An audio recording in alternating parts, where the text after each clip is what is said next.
ಇರೋದು ಒಂದೇ ಮನೆ. ಆ ಮನೆಗೆ ಹೋಗೋ ರಸ್ತೆಗೆ ಬಿಡುಗಡೆಯಾಗಿದ್ದು 2 ಕೋಟಿ ಮೊತ್ತದ ಅನುದಾನ. ಹೌದು, ಹೀಗೊಂದು ಅವಾಂತರ ಉಡುಪಿ ಜಿಲ್ಲೆಯ ಕರ್ಜೆ ಗ್ರಾಮದಲ್ಲಿ ನಡೆದಿದೆ. ಮೀಸಲು ಅರಣ್ಯ ಕಡಿದು ಗುತ್ತಿಗೆದಾರ ಕಮ್ ಕ್ರಷರ್ ಮಾಲೀಕ ಪರಿಶಿಷ್ಟ ಪಂಗಡಕ್ಕೆ ಮೀಸಲಿಟ್ಟ ಹಣದಲ್ಲಿ ರಸ್ತೆ ನಿರ್ಮಿಸಿರುವುದನ್ನು ವಿರೋಧಿಸಿ ಉಡುಪಿ ಜಿಲ್ಲಾ ಆರ್ಟಿಐ ಕಾರ್ಯಕರ್ತರು ಹಾಗೂ ದಲಿತ ಸಂಘರ್ಷ ಸಮಿತಿ ಭೀಮಾವಾದ ಕಾರ್ಯಕರ್ತರು ಪ್ರತಿಭಟನೆಯನ್ನ ನಡೆಸಿದರು.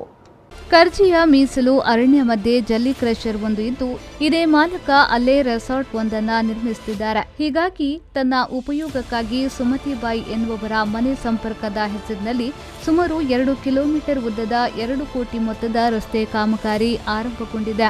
ಅಚ್ಚರಿಯೇನೆಂದ್ರೆ ಇಡೀ ಕಾಮಗಾರಿಯ ಗುತ್ತಿಗೆ ಕೂಡ ಕ್ರಷರ್ ಮಾಲೀಕನೇ ವಹಿಸಿಕೊಂಡಿದ್ದಾನೆ. ಅಸಲಿಗೆ ಸುಮತಿಬಾಯಿಗೆ ಹತ್ತಿರದಲ್ಲೇ ಬೇರೊಂದು ರಸ್ತೆಯ ವ್ಯವಸ್ಥೆ ಇದೆ. 2 ಕಿಲೋಮೀಟರ್ ವರೆಗೆ ಒಂದೇ ಒಂದು ಮನೆ ಕೂಡ ಕಾಣಸಿಗಲ್ಲ. ಕಾಡು ಪ್ರಾಣಿಗಳು ಓಡಾಡುವ ಮೀಸಲು ಅರಣ್ಯದಲ್ಲಿ ಒಂದೇ ಒಂದು ಎಲೆಯನ್ನ ಮುಟ್ಟಿದ್ರೂ ಕಾನೂನು ಕ್ರಮ ಕೈಗೊಳ್ಳುವ ಅರಣ್ಯ ಇಲಾಖೆ ಮಾತ್ರ ಗುತ್ತಿಗೆದಾರನ ಪರವಾಗಿ ಕೆಲಸ ಮಾಡಿರುವುದು ಹೋರಾಟಗಾರರ ಆಕ್ರೋಶಕ್ಕೆ ಕಾರಣವಾಗಿದೆ. ಲೋಕೋಪಯೋಗಿ ಇಲಾಖೆ, ಕಂದಾಯ ಇಲಾಖೆ, ಅರಣ್ಯ ಅಧಿಕಾರಿಗಳನ್ನ ಸ್ಥಳಕ್ಕೆ ಕರೆಯಿಸಿದ ಹೋರಾಟಗಾರರು ಅಧಿಕಾರಿಗಳನ್ನ ತರಾಟೆಗೆ ತೆಗೆದುಕೊಂಡಿದ್ದಾರೆ. ಅರಣ್ಯ ಇಲಾಖೆಯ ಭೂಮಿಯನ್ನ ಆಕ್ರಮಿಸಿಕೊಂಡಿರುವುದನ್ನು ಹೋರಾಟಗಾರರ ಮುಂದೆ ಒಪ್ಪಿಕೊಂಡಿರುವ ಅರಣ್ಯಾಧಿಕಾರಿ ಮರಗಳನ್ನ ಕಡಿದಿರುವ ಬಗ್ಗೆ ಪರಿಶೀಲನೆ ನಡೆಸುವುದಾಗಿ ಹೋರಾಟಗಾರರಿಗೆ ಭರವಸೆಯನ್ನ ನೀಡಿದ್ದಾರೆ. ಒಟ್ಟಾರೆ ಜನರ ತೆರಿಗೆ ಹಣವನ್ನ ಗುತ್ತಿಗೆದಾರರ ಮೂಲಕ ಜನಪ್ರತಿನಿಧಿಗಳು ಪೋಲು ಮಾಡುತ್ತಿರುವುದು ನೋಡಿದ್ರೆ ಭ್ರಷ್ಟಾಚಾರ ಎಲ್ಲಿಯವರೆಗೆ ಹಬ್ಬಿದೆ ಎನ್ನುವುದು ಸ್ಪಷ್ಟವಾಗಿ ಕಂಡುಬರುತ್ತಿದೆ. ನೂರಾರು ಜನ ವಸತಿ ಇರುವ ಕಡೆಗೆ ಒಂದು ರಸ್ತೆ ಮಾಡಲು ಮೀನಾಮೇಷ ಎಣಿಸುವ ಜನಪ್ರತಿನಿಧಿಗಳು ಸಿರಿವಂತರ ಲಾಭಕ್ಕಾಗಿ ಏನು ಬೇಕಾದರೂ ಮಾಡುತ್ತಾರೆ ಎನ್ನುವುದಕ್ಕೆ ಈ ಪ್ರಕರಣವೇ ಸಾಕ್ಷಿಯಾಗಿದೆ. ಅಕ್ರಮವಾಗಿ ಯಾವುದೇ ರಸ್ತೆ ಅನ್ನುವ ದಾಖಲೆಗಳೇ ಇಲ್ಲದೆ ಯಾವ ಪಂಚಾಯತ್ನಲ್ಲಿ ಆಗಿದ್ದಿರ್ಬೋದು, ಅರಣ್ಯ ಇಲಾಖೆಯಲ್ಲಿ ಆಗಿದ್ದಿರ್ಬೋದು, ಕಂದಾಯ ಇಲಾಖೆಯಲ್ಲಿ ಆಗಿದ್ದಿರ್ಬೋದು, ಯಾವುದ್ರಲ್ಲೂ ಕೂಡ ಇದು ರಸ್ತೆ ಅನ್ನುವುದಕ್ಕೆ ದಾಖಲೆಗಳಿಲ್ಲ.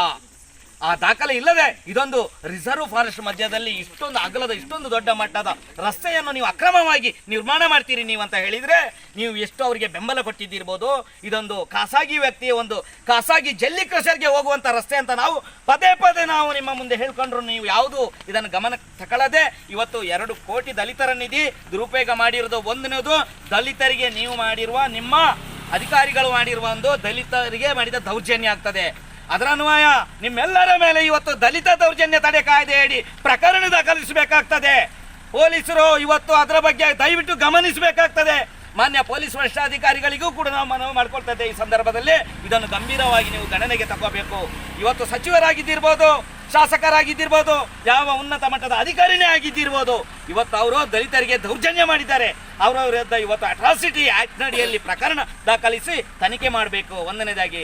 ಎರಡನೇದಾಗಿ ಈ ರಸ್ತೆಯನ್ನು ರದ್ದು ಮಾಡಿಸಿ ಅವರ ಕೈಯಿಂದನೇ. ಯಾತಕ್ಕಂತ ಹೇಳಿದ್ರೆ ಕ್ರಷರ್ನ ಅಧಿನಿಯಮ 2020ರಲ್ಲಿ ಏನು ಹೇಳ್ತದೆ ಅಂತ ಹೇಳಿದ್ರೆ ತನ್ನ ಜಲ್ಲಿ ಕ್ವಾರಿಗೆ ಅಥವಾ ಕ್ರಷರ್ಗೆ ಹೋಗಬೇಕಾದ್ರೆ ತನ್ನ ಸ್ವಂತ ಹಣದಲ್ಲೇ ರಸ್ತೆ ನಿರ್ಮಾಣ ಮಾಡಬೇಕು ಅಂತ ನಿಯಮ ಹೇಳ್ತದೆ.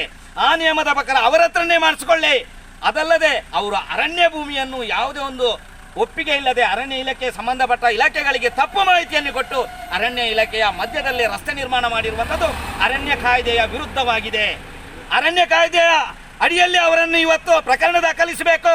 ಅರಣ್ಯ ಕಾಯ್ದೆ ಅಡಿಯಲ್ಲಿ ಅವರಿಗೆ ಮಾತ್ರ ಅಲ್ಲ, ಇದಕ್ಕೆ ಸಹಕಾರ ನೀಡಿದ ಸಪೋರ್ಟ್ ಮಾಡಿದ ಅಧಿಕಾರಿಗಳ ವಿರುದ್ಧನೂ ಕೂಡ ಇವತ್ತು ಪ್ರಕರಣ ದಾಖಲಿಸಿ ಅವರನ್ನು ತನಿಖೆ ನಡೆಸಿ ಸಸ್ಪೆಂಡ್ ಮಾಡಬೇಕು. ಸಸ್ಪೆಂಡ್ ಮಾಡಿ ಅವರಿಗೆ ಶಿಕ್ಷೆಯನ್ನು ವಿಧಿಸಬೇಕಂತ ನಾವು ಈ ಸಂದರ್ಭದಲ್ಲಿ ಕೇಳ್ಕೊಳ್ತಾ ಇದ್ದೇವೆ. ಪ್ರತಿಭಟನೆಯಲ್ಲಿ ಆರ್ಟಿಐ ಕಾರ್ಯಕರ್ತರಾದ ಸರೀಶ್ ಪೂಜಾರಿ, ಸದಾಶಿವ್, ಜಯಕರ್ ನಾಯ್ಕ್, ದಲಿತ ಸಂಘರ್ಷ ಸಮಿತಿಯ ಶೇಖರ್ ಹಾವಂಚೆ, ಸಂಜೀವ್ ನಾಯ್ಕ್, ರಮೇಶ್, ಕೆಆರ್ಎಸ್ ಪಕ್ಷದ ಅಶೋಕ್ ಕಾಡಬೆಟ್ಟು ಮತ್ತು ಕಾರ್ಯಕರ್ತರು ಭಾಗವಹಿಸಿದ್ರು.